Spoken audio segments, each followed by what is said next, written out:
Hello, YouTubers, friends, compatriots, bootlicker shells, deathly service peasants, vassals, CIA who are spying on Congress, DHS who are spying on Congress, FBI who are spying on Congress, NSA who are spying on Congress. I'm a useful idiot, and today I want to talk about spying on Congress. And this has made some headlines recently because of the exchange between Bernie Sanders and representatives of the NSA.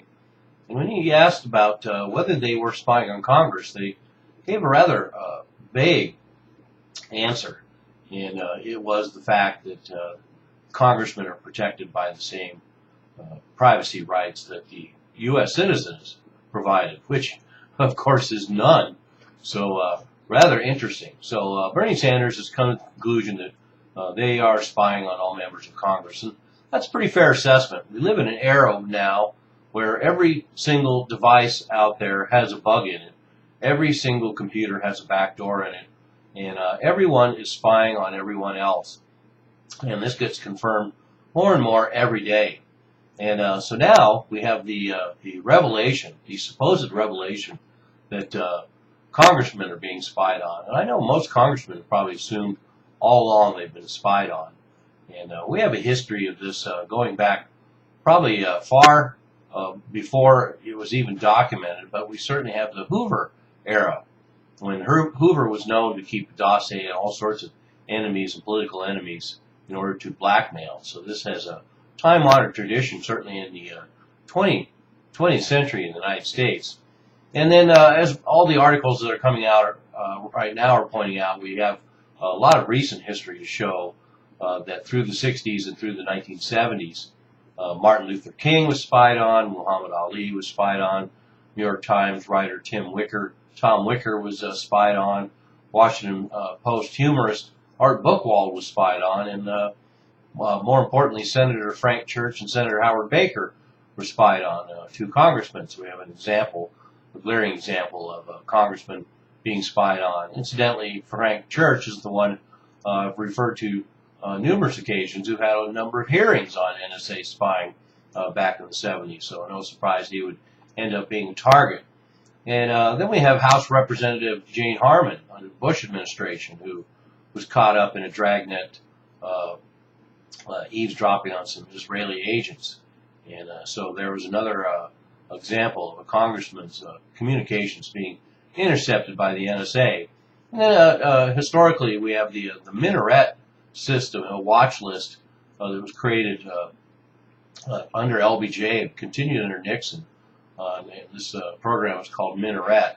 That was a watch list of political enemies. And so one has to ask oneself if we have NSA people who just work for the NSA who can access surveillance in order to follow potential girlfriends or spy on their husbands. I would imagine that it's pretty easy for congressmen to access certain characters within the NSA intelligence and surveillance community and get access to material. And the same way that I would imagine that there's lots of elements in the shadow government and in the intelligence community who want to keep an eye on congressmen. And they can always justify it by saying that their communications have been incidentally scooped up through other operations. But I don't need too much more confirmation than Russell Tice's revelations back in 2005.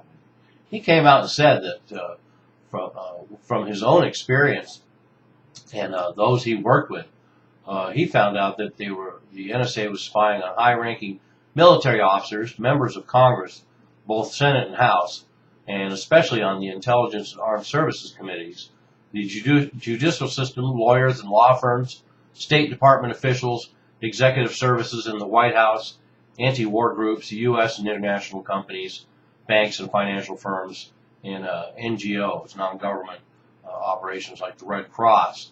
So spying is being used for just about everything except for terrorism, and that's something we're also finding out. So we can once again come up with a summary that everyone is spying on everyone else, and no one is immune, all the way to the top of every government on the planet. And we also know that all dissent, worldwide is being spied on by their governments and by other people's governments. And we also know that every single device out in the planet and the technological web covering this entire planet has been compromised and corrupted for surveillance. So, yeah, welcome to the 21st century.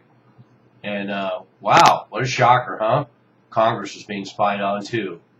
I'm a useful idiot. Don't you be one too.